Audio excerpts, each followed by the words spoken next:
نبدأ قائمتنا بالمركز السابع مع كرتون المغامرات الجميل أورسن وأوليفيا أو المغامران، اللي تقريبا أرتينز الوحيدة في القنوات العربية اللي عرضته، وعرضت الحلقات كلها مدبلجة ال26 حلقة. والمسلسل نفسه من إنتاج فرنسي إيطالي، وأحداثه كلها في لندن أيام العصر الفيكتوري. ما تسألنيش إزاي. أيام الملكة فيكتوريا، اللي هي دي بالمناسبة هتظهر كتير. ما هو علشان الست ميتة يهزقوا فيها كده، مش عارف ليه. ده غير ما هتشوف شيرلوك هومز ودكتور واتسون، ومش عارف هل هيظهروا كتير ولا لأ.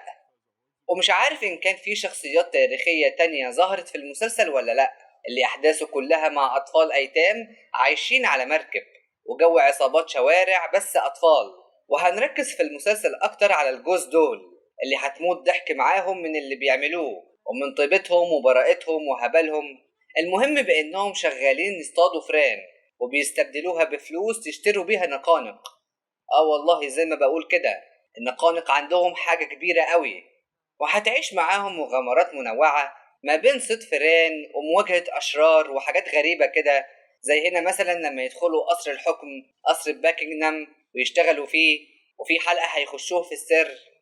هو المسلسل منوع جدا وفيه مغامرات كتيرة وكوميديا رهيبة، لدرجة إني بفكر أتفرج عليه من كتر ما هو مسلي، خصوصا لما شفت حلقة حقوق المرأة، ضحك السنين.